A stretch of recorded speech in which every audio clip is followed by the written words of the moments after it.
Hey, I'm Joseph Flahiff, and I am your Agile Project Management Coach. I wanted to talk with you today about the holiday season and what does that mean for your Agile project. So, specifically, I want to talk about your iteration length. I've done this two different ways, and I want to explain my thinking currently.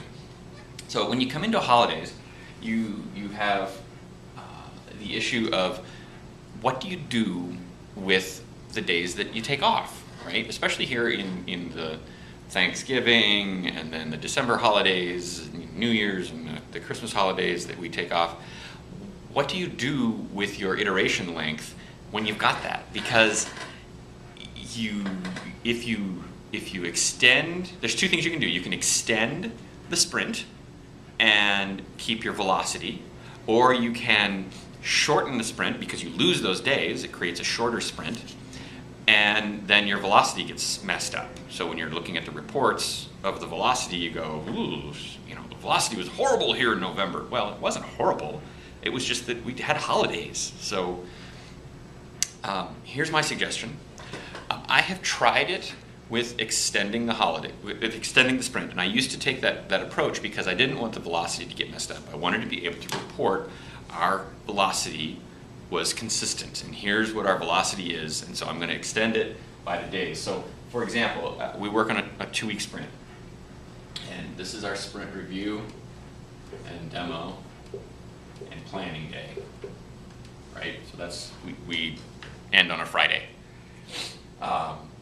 So on a 2-week cycle, this is the next sprint,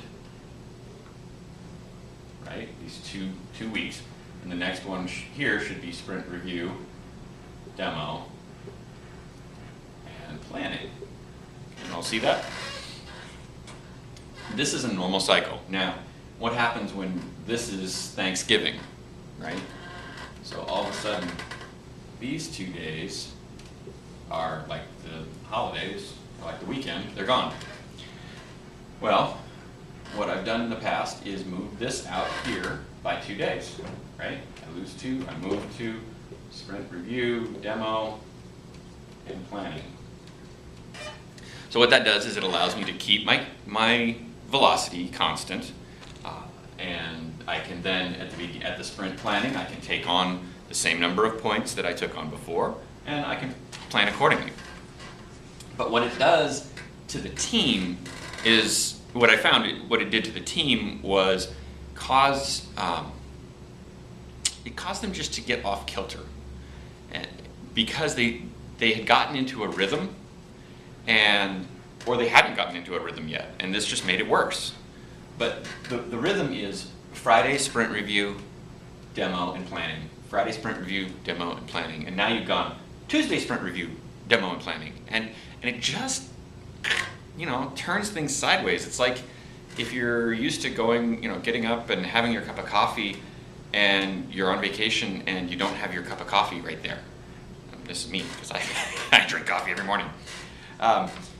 It's just, it throws your pattern off, and it actually negatively impacts your velocity. So where you think you're helping the velocity stay constant, you're not, actually. You're messing with it. You're messing it up.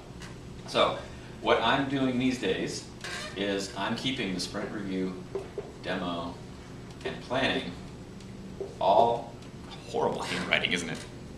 All on the same cadence. So you maintain that cadence, right? That's the word we use when we talk in Agile about the rhythm that we have in the cycles of our project, so that we know here's where we do our sprint review, demo, and planning, then we develop, and then we do sprint review, demo, and planning. And yes, your velocity is going to get screwed up. Oh well, live with it. The fact of the matter is, you can live with it. You just need to explain to your project sponsors that it's now changed because we're in the holidays, but I'm going to sacrifice the numbers on a report for the spirit of the team, right? I want to keep the morale and the spirit and the positive flow of everything that's going on with the team, rather than putting the numbers first. Put the people first, okay? Well, that's what we do in Agile. That's what we do in any kind of project, really. I mean, really should. It doesn't matter what kind of methodology you're taking. You should always put the people first, because that's how you're going to be successful. So again, shoot for cadence. Don't sacrifice the cadence for velocity. Keep the same 2 weeks, no matter when the holidays fall. Now the question is, if the holiday falls and you're supposed to do your sprint review here, I would tend to do it here, right, instead of here, just because it gets it done, and then they can really celebrate the holiday. Again, think about what's the best thing you can do for your people. What's the best thing for the people? Because that is what's going to serve the team. That's what's going to serve your project the best. Because if the people are delivering well, then, and they're happy and they're motivated, then you're going to be successful. If they're not, you may as well go do something else, because the project's not going to be successful. And even if it is, the people are going to leave. And then you're not going to be able to support it in the long run. So that's what I say.